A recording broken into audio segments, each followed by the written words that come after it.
En un mundo económicamente cada vez más interdependiente, existe un amplio consenso sobre la importancia de mejorar el marco jurídico para facilitar el comercio y la inversión internacional.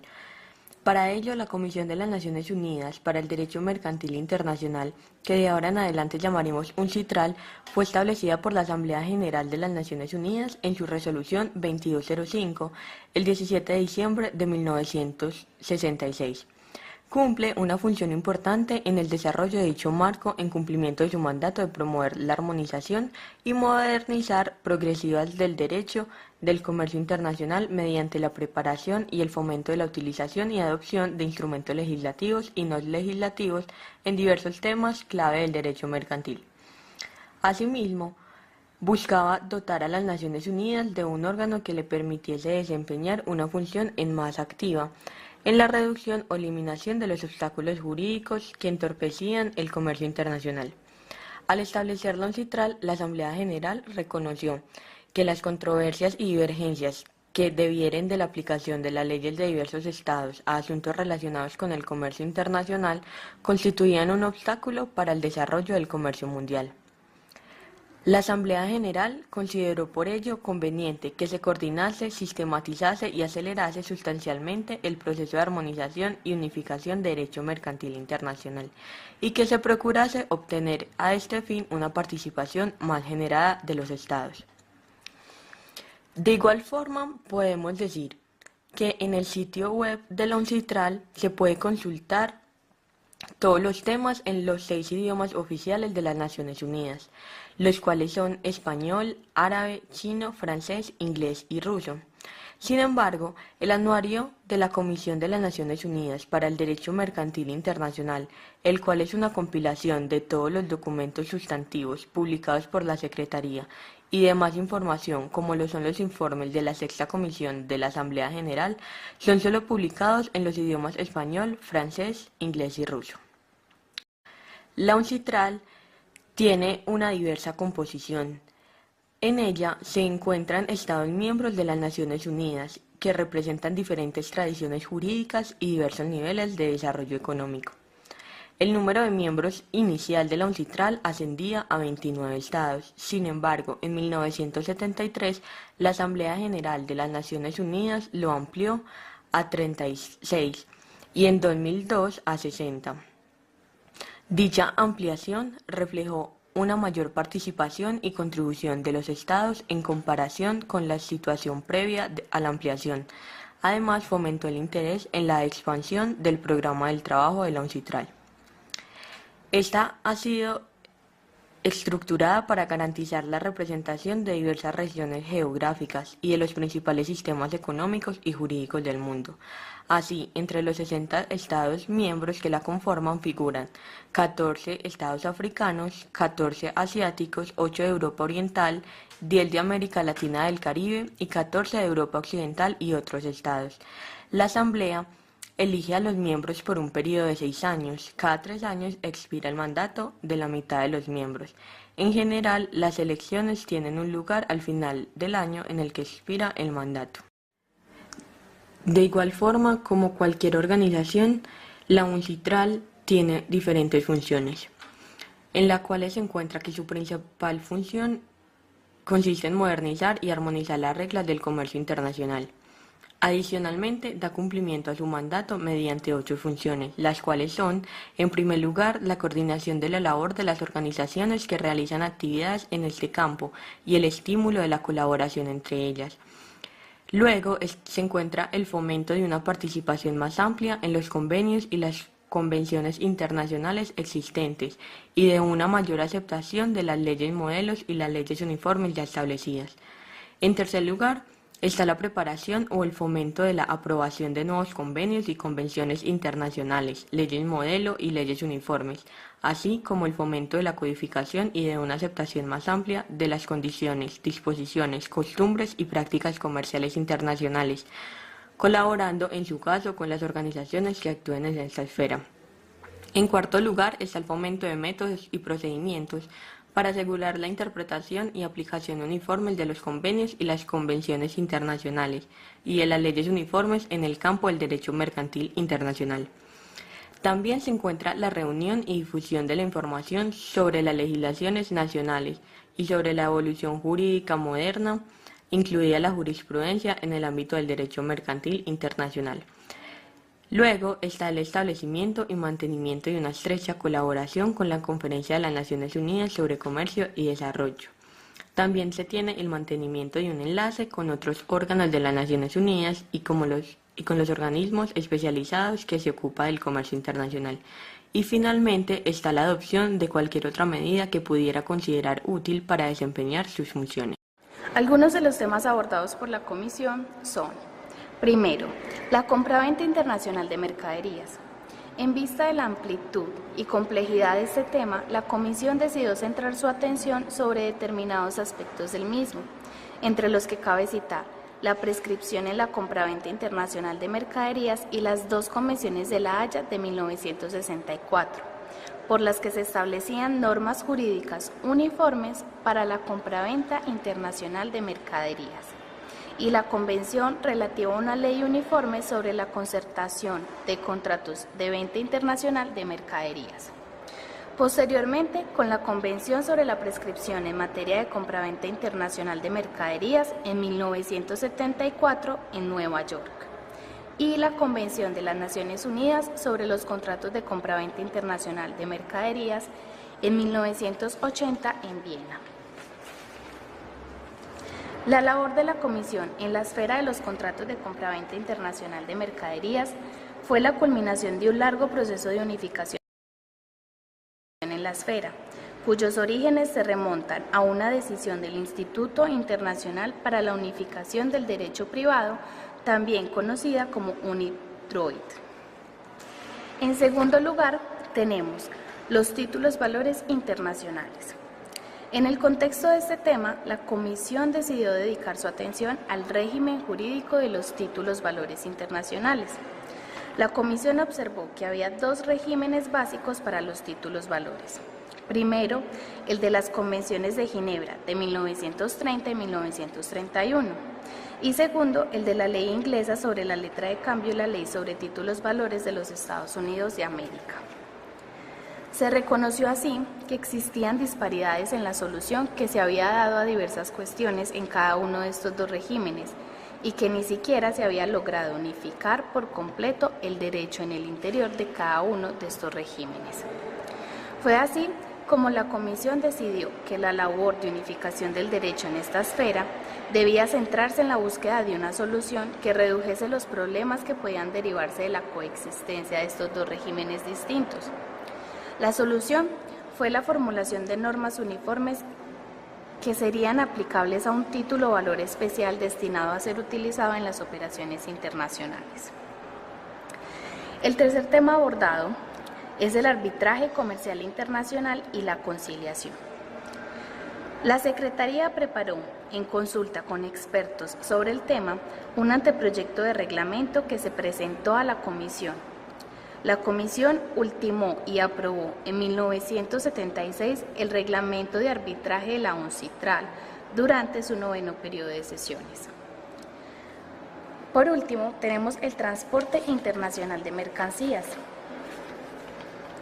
La Asamblea General convocó la Conferencia de las Naciones Unidas sobre el transporte marítimo de mercancías. Esta conferencia, que se celebró en Hamburgo, a invitación de la República Federal de Alemania, aprobó en marzo de 1978 el Convenio de las Naciones Unidas sobre el transporte marítimo de mercancías, conocido también como las Reglas de Hamburgo. Vamos a hablar sobre la organización y métodos de trabajo. Entonces, la labor de la Comisión de las Naciones Unidas para el Derecho Mercantil Internacional se desarrolla y se organiza en 3 diferentes niveles. El primer nivel corresponde en sí a la Comisión de las Naciones Unidas para el Derecho Internacional, denominada Comisión.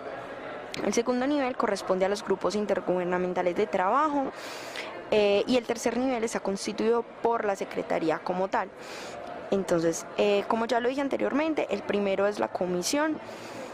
Entonces, la Comisión de Naciones Unidas para el Derecho Mercantil Internacional se lleva a cabo en los periodos de sesiones anuales que se celebran de manera alterna, un año en Nueva York y otro en Viena.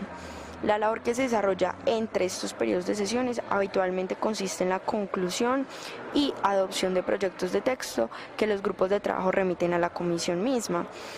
También está el examen de los informes sobre la marcha de la labor de los grupos de trabajo relativa a sus respectivos proyectos.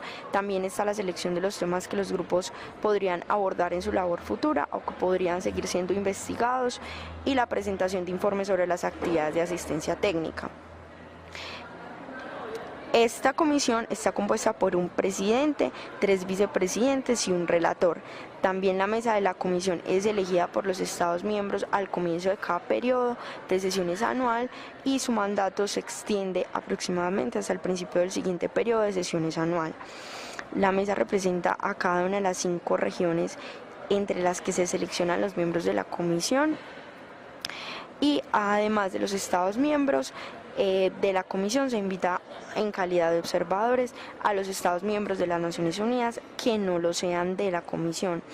Al mismo tiempo también organizaciones internacionales y regionales, ya sean de carácter intergubernamental o no gubernamental, y que están especializadas en temas analizados, a asistir tanto a los periodos de sesiones anuales como a las sesiones de los grupos de trabajo.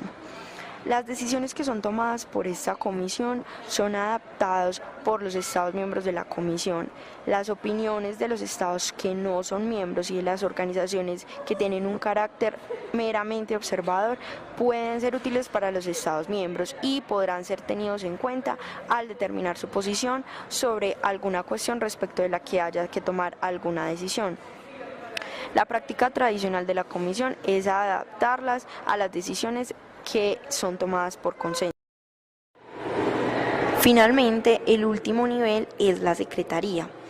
La División de Derecho Mercantil Internacional de la Oficina de Asuntos Jurídicos de la Secretaría de las Naciones Unidas presta servicios a la Secretaría de la Comisión. La división, que inicialmente estaba ubicada en la sede de las Naciones Unidas en Nueva York, fue trasladada en septiembre de 1979 a la Oficina de Naciones Unidas en Viena, sin dejar de ser parte de la Oficina de Asuntos Jurídicos con sede en Nueva York. Entre los funcionarios del cuadro orgánico de la división figura un número reducido de abogados calificados que representan distintos países y ordenamientos jurídicos, y aparte de eso el director de la división desempeña el cargo de secretario de la comisión. Con el fin de asistir a la comisión en su labor, la Secretaría lo que hace es llevar a cabo diversas tareas que comprenden, la preparación de estudios, informes y proyectos de texto sobre cuestiones cuya inclusión en el programa de trabajo se está analizando.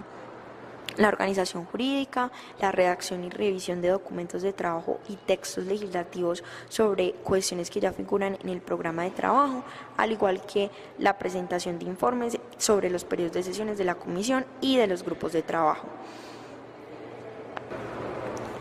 A efectos de preparar su labor, la Secretaría puede solicitar la asistencia de expertos que no pertenecen a la organización, provenientes de diversos ordenamientos jurídicos, para la realización de consultas especiales con individuos o para la convocatoria de grupos de externos en una determinada esfera del derecho, según sea necesario.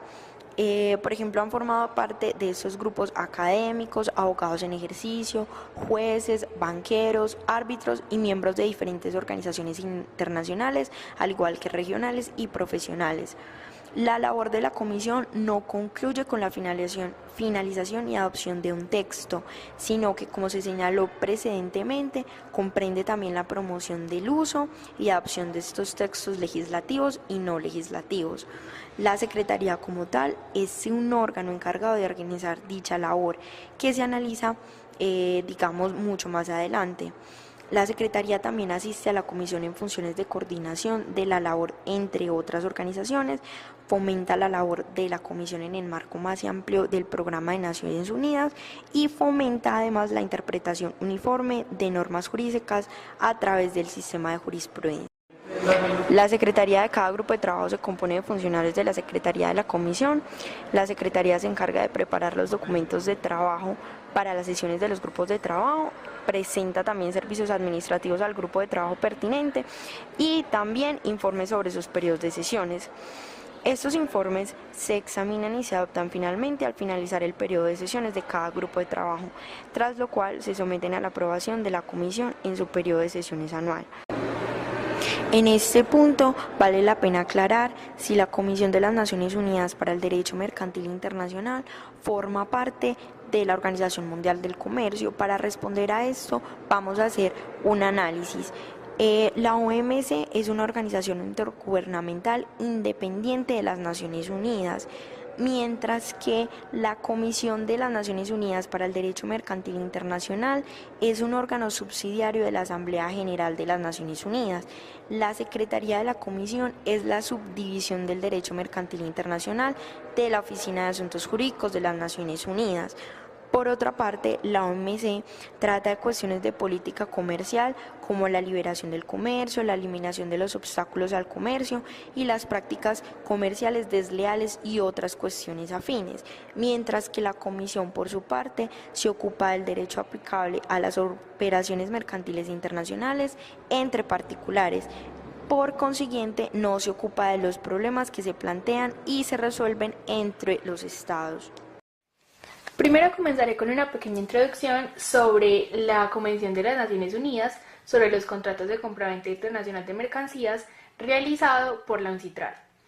¿Cómo comenzó todo? La Convención de las Naciones Unidas sobre los contratos de compraventa internacional de mercancías proporciona un texto uniforme del derecho sobre la compraventa internacional de mercancías.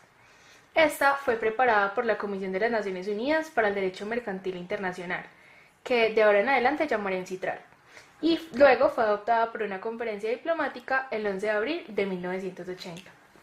La preparación de derecho uniforme comenzó en 1930 en Roma en el Instituto Internacional para la Unificación del Derecho Privado. Después de una larga pausa, debido a la Segunda Guerra Mundial, el proyecto fue presentado en 1964 a una conferencia diplomática celebrada en La Haya. Esta adoptó dos convenciones, una sobre la compraventa internacional de mercancías y otra sobre la formación de los contratos para la compraventa internacional de mercancías.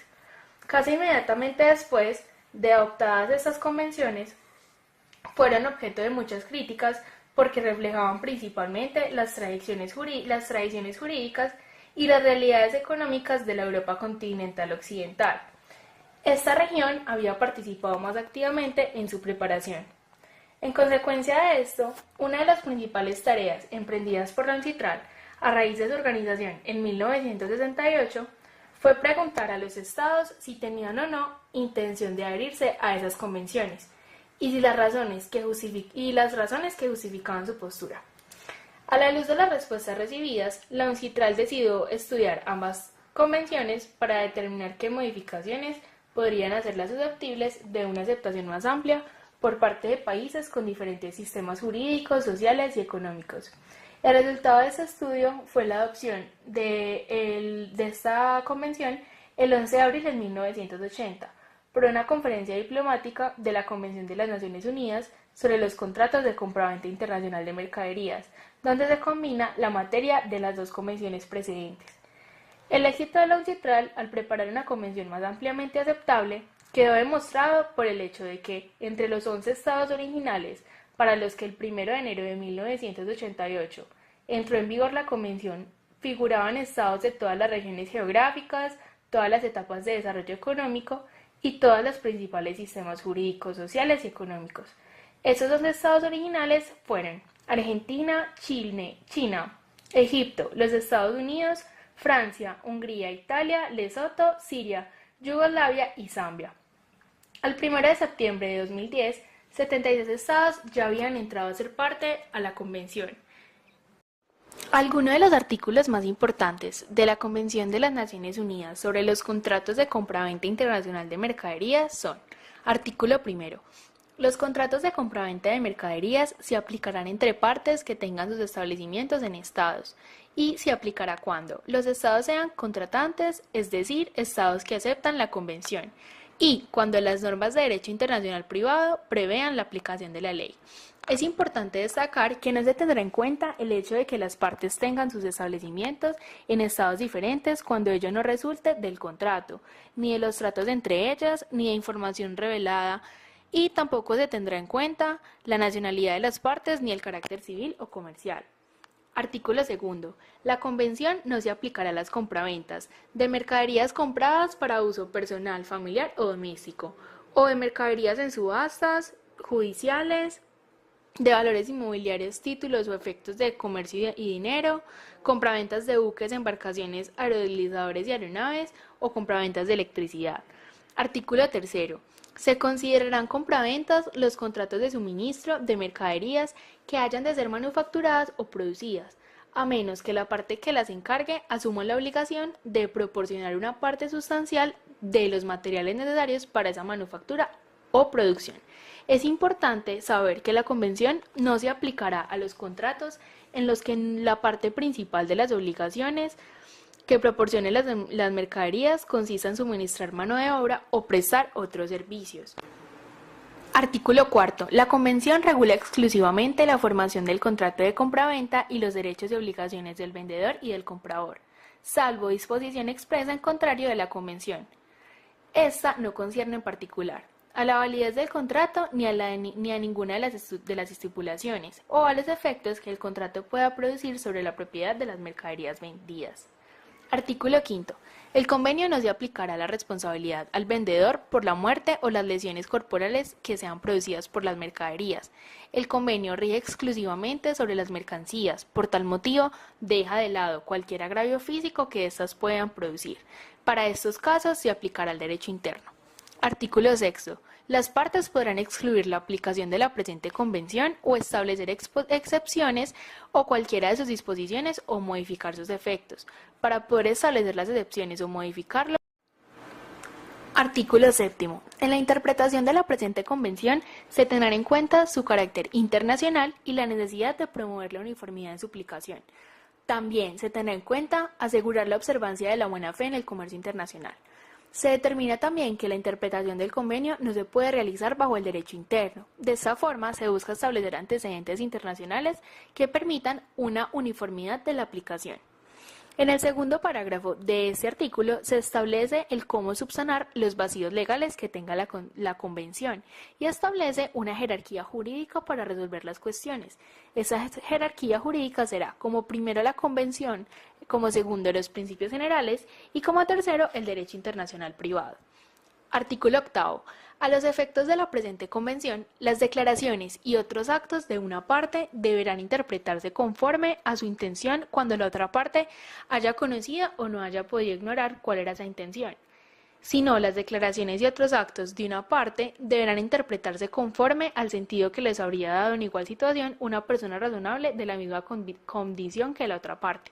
Esta disposición exige que se averigüe la intención subjetiva de una parte, siempre que la contraparte en el contrato haya conocido esa intención o no haya podido ignorarla. Artículo 9. Las partes quedarán obligadas por cualquier uso en que hayan convenido y por cualquier práctica que hayan establecido entre ellas. Esto será salvo en pacto en contrario, y se considerará que las partes han hecho tácitamente aplicable el contrato o su formación un uso del que tenían o debían haber tenido conocimiento y que en el comercio internacional sea ampliamente conocido y regularmente observado por las partes en contratos del mismo tipo en el tráfico mercantil de que se trate. Artículo 9. A los efectos de la presente convención se tendrán en cuenta tres cosas. Una de las partes tiene más de un establecimiento y su establecimiento será el que guarde la relación más estrecha con el contrato. Pero, habida cuenta de las circunstancias conocidas o previstas por las partes en cualquier momento, antes de la celebración del contrato o en el momento de su celebración, y si una de las partes no tiene establecimiento, se tendrá en cuenta su residencia habitual.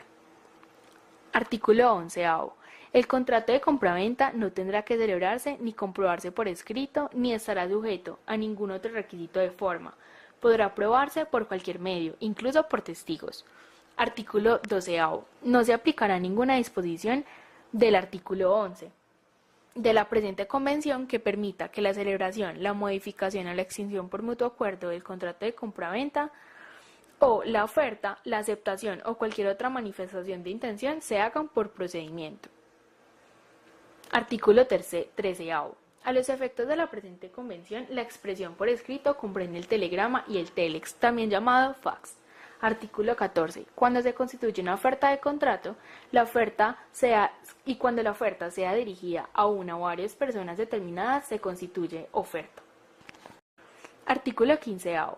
En este caso, también existirá una situación, que es cuando surte efecto la oferta, es decir, cuando llegue al destinatario, aun cuando sea irrevocable, la cual podrá ser retirada si su retiro llega al destinatario antes o al mismo tiempo que la oferta.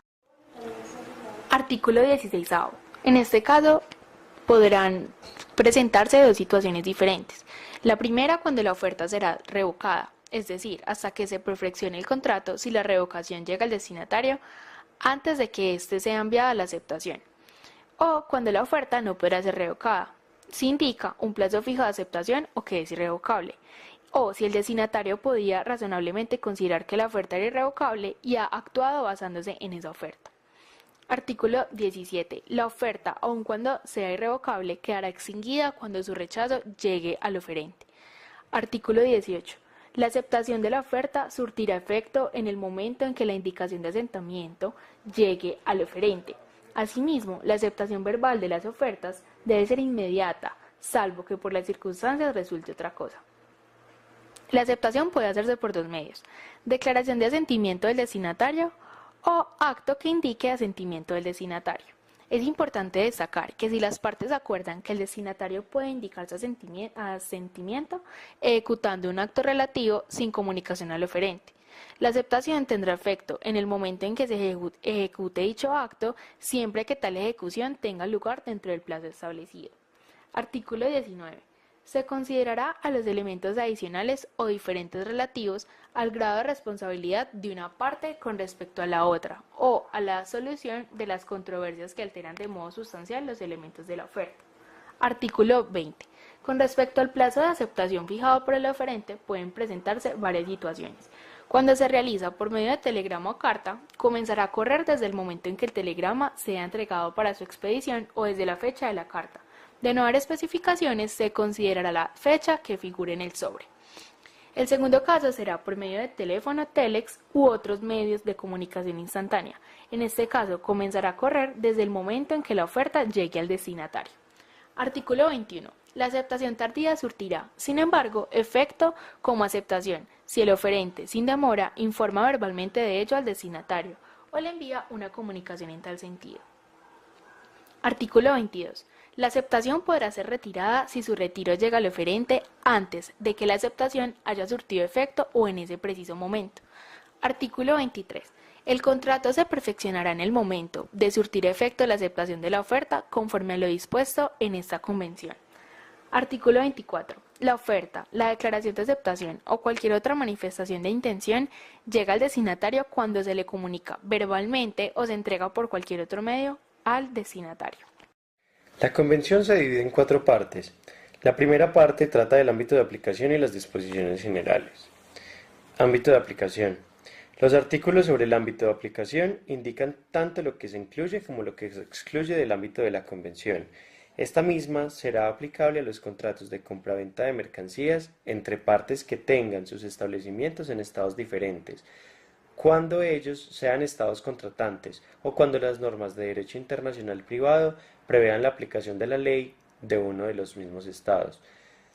Además, esta ley será aplicable al contrato si es estipulado por las partes. De ser este el caso, la aplicación de la Convención estará supeditada a todo límite impuesto a la autonomía contractual por la ley que sea por lo demás aplicable al contrato. Las disposiciones finales prevén otras 2 restricciones al ámbito territorial de aplicación para algunos de los estados.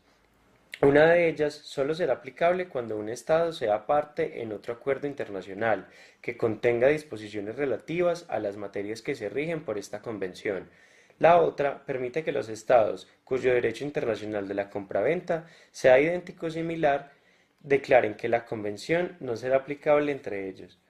La convención contiene una lista de tipos de compraventa que se excluyen de la convención, ya sea por la finalidad de la compraventa de mercancías para el uso personal, familiar o doméstico, la naturaleza de la compraventa, que son las ventas efectuadas por medio de una subasta o por mandato judicial, o la naturaleza de las mercancías, como son las acciones y otros valores bursátiles, certificados de inversión, títulos negociables, divisas, buques u otros barcos, aerodeslizadores, aeronaves o electricidad.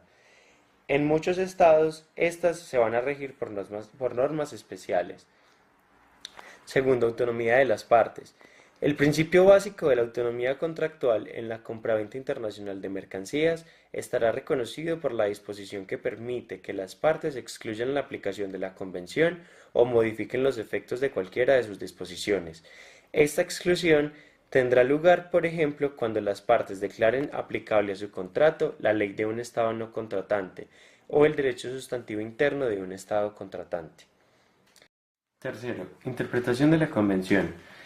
Se interpretará de manera consecuente en todos los ordenamientos jurídicos y se le puso gran cuidado en su preparación para hacerla clara y fácil de entender.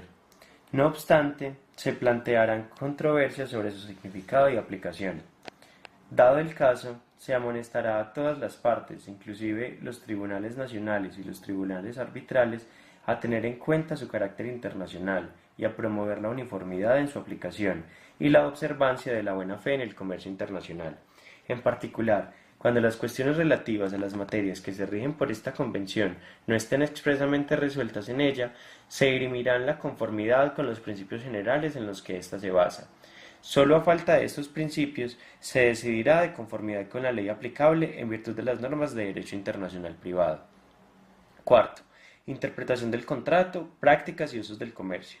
La Convención contiene disposiciones sobre cómo han de interpretarse las declaraciones y otros actos de una parte en el contexto de la formación del contrato de su ejecución, los usos convenidos por las partes, las prácticas que hayan establecido entre ellas y los usos del comercio serán obligatorios para la Convención no somete el contrato de compraventa a ningún requisito de forma.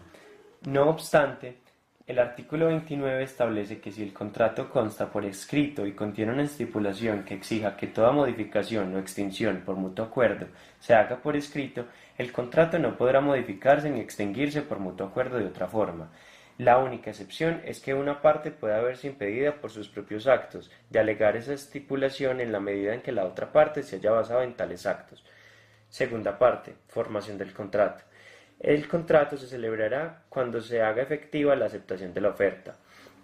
Deberá dirigirse a una o más personas determinadas y deberá ser lo suficientemente precisa. Esto quiere decir que debe indicar las mercancías y expresa o implícitamente señalar la cantidad y el precio o prever un medio para determinarlos. La Convención adoptará una postura intermedia entre la doctrina de la revocabilidad de la oferta hasta la aceptación y su irrevocabilidad general durante un cierto tiempo. La regla general es que las ofertas puedan revocarse. No obstante, la revocación debe llegar a conocimiento del destinatario antes de que ésta haya enviado la aceptación. Además, no se puede revocar una oferta si indica que es irrevocable, lo que puede hacerse estableciendo un plazo fijo para la aceptación de otro modo. Además, no cabe revocar una oferta si el destinatario podía razonablemente considerar que la forma de la oferta era irrevocable y ha actuado basándose en esa oferta. La aceptación de una oferta puede hacerse mediante una declaración u otros actos del destinatario que indiquen al oferente que acepta su oferta. No obstante, en algunos casos la aceptación podrá consistir en algún acto del destinatario, como puede ser la expedición de las mercancías o el pago del precio. Este acto surtiría normalmente efecto como aceptación en el momento de llevarse a cabo. Un problema frecuente en la formación de contratos, tal vez en especial por lo que se refiere a los contratos de compraventa de mercancías, se plantea cuando una respuesta a una oferta de aceptación contiene elementos nuevos o diferentes. Conforme a la Convención, si no se alteran sustancialmente los términos de la oferta, la respuesta constituirá aceptación a menos que sin demora injustificable el oferente objete esos elementos. Si no los objeta, las condiciones del contrato serán las de la oferta con toda modificación. Si alguna condición adicional o modificada altera sustancialmente las condiciones del contrato, la respuesta constituirá una contraoferta que deberá, a su vez, ser aceptada para que el contrato se dé por concluido. El precio, el pago, la calidad o la cantidad de las mercancías el lugar y la fecha de su entrega, el grado de la responsabilidad de una parte con respecto a la otra o la solución de controversias constituyen alteraciones sustanciales de las condiciones de la oferta. Tercera parte, compraventa de mercaderías. Obligaciones del vendedor. Las obligaciones generales del vendedor son entregar las mercancías, transmitir su propiedad y entregar cualesquiera documentos relacionados con aquellas en las condiciones establecidas en el contrato y en la convención. Esta misma proporciona normas supletorias para su utilización, a falta de acuerdo contractual acerca del momento, el lugar y la manera de cumplir esas obligaciones por parte del vendedor. Segundo, obligaciones del comprador. Las obligaciones generales del comprador consisten en pagar el precio de las mercancías y recibirlas conforme a lo estipulado en el contrato y a lo dispuesto en la convención. Esta ofrece normas supletorias en lo concerniente a la manera de determinar el precio y el momento y el lugar en que el comprador deba cumplir su obligación de pagar el precio. Tercero, derechos y acciones en caso de incumplimiento del contrato por el comprador. La pauta general de esos derechos y acciones es la misma en ambos casos. Si se satisfacen todas las condiciones exigidas, la parte agraviada puede exigir el cumplimiento de las obligaciones de la otra parte, reclamar daños y perjuicios o rescindir el contrato. El comprador tiene también el derecho de reducir el precio cuando las mercancías entregadas no sean conformes con lo estipulado en el contrato. Entre las limitaciones más importantes al derecho de una parte agraviada de valerse de una acción figura el concepto del incumplimiento esencial. Para que un incumplimiento del contrato sea esencial, debe tener como resultado para la otra parte un perjuicio tal que la prive sustancialmente de lo que tenía derecho a esperar en virtud del contrato, salvo que la parte que haya incumplido no hubiera previsto el resultado y que una persona razonable de la misma condición no lo hubiera previsto en la misma situación. Un comprador puede exigir la entrega de otras mercancías en sustitución, solo si las entregadas no eran conformes con el contrato y la falta de conformidad constituye un incumplimiento esencial del contrato. La existencia de un incumplimiento esencial es una de las dos circunstancias que justifican una declaración de rescisión del contrato por parte de la parte agraviada. La otra circunstancia es que, en el caso de que no haya entrega de las mercancías por parte del vendedor o de que no haya pagado el comprador al recibir las mercancías, la parte que incumple no lo ejecute en un plazo razonable fijado por la parte agraviada. Cuarto, traspaso del riesgo. El determinar el momento exacto en que el riesgo de pérdida o deterioro de las mercancías pasará del vendedor al comprador es de gran importancia en los contratos de compraventa internacional de mercancías. Las partes podrán resolver esa cuestión en su contrato mediante una estipulación expresa al respecto o remitiendo alguna cláusula comercial como sería, por ejemplo, alguna de las cláusulas Incoterms. La remisión a cualquiera de esas cláusulas excluiría la aplicación de toda disposición en contrario de la Convención sobre la compraventa de mercaderías. Sin embargo, para el caso frecuente en que el contrato no haya previsto nada al respecto, ésta ofrecerá un juego completo de reglas supletorias. Los dos supuestos especiales previstos por la Convención son cuando el contrato de compraventa entraña el transporte de las mercancías y cuando éstas se venden en tránsito. En todos los demás casos, el riesgo se traspasará al comprador cuando éste se haga cargo de las mercancías, o si no lo hace a su debido tiempo, desde el momento en que las mercancías se pongan a su disposición e incurra en incumplimiento del contrato al rehusar su recepción. En el caso frecuente en que el contrato verse sobre mercancías aún sin identificar, no se considerará que las mercancías se han puesto a disposición del comprador hasta que estén identificadas a los efectos del contrato y se pueda considerar que el riesgo de su pérdida ha pasado a ser del comprador. Suspensión del cumplimiento e incumplimiento previsible. La Convención contiene reglas especiales para la situación en que antes de la fecha en que deba ser cumplido resulta manifiesto que la otra parte no cumplirá una parte sustancial de sus obligaciones o cometerá un cumplimiento esencial. Se traza una distinción entre los casos en que la otra parte pueda suspender su propio cumplimiento del contrato, pero el contrato sigue vigente a la espera de futuros acontecimientos y aquellos en los que pueda declarar rescindido el contrato. Sexto, exoneración de la responsabilidad por daños y perjuicios. Cuando una de las partes deje de cumplir cualquiera de sus obligaciones debido a un impedimento ajeno a su voluntad, que no cabía razonablemente prever en el momento de la celebración del contrato y que no haya podido evitar. Esa parte quedará exenta de las consecuencias de su incumplimiento, así como del pago de daños y perjuicios. Esta exención puede también aplicarse si la falta de cumplimiento de una de las partes se debe a la falta de cumplimiento de un tercero, al que se haya encargado la ejecución total o parcial del contrato. No obstante, dicha parte quedará sujeta a otros recursos esgrimible, inclusive a la reducción del precio si las mercancías fuesen de algún modo defectuosas. Séptimo, conservación de las mercancías. La Convención impone a ambas partes el deber de conservar las mercancías pertenecientes a otra parte que hayan en su poder. Ese deber es de importancia aún mayor en la compraventa internacional de mercancías, en la que la otra parte reside en un país extranjero y puede no tener mandatorios en el país en que se hallan las mercancías. En ciertas circunstancias, la parte en cuyo poder se hallan las mercancías puede venderlas o puede incluso exigírsele que lo haga. La parte que venda las mercancías tendrá derecho a retener del producto de la venta una suma igual a los gastos razonables de su conservación y venta y deberá abonar el saldo a la otra parte.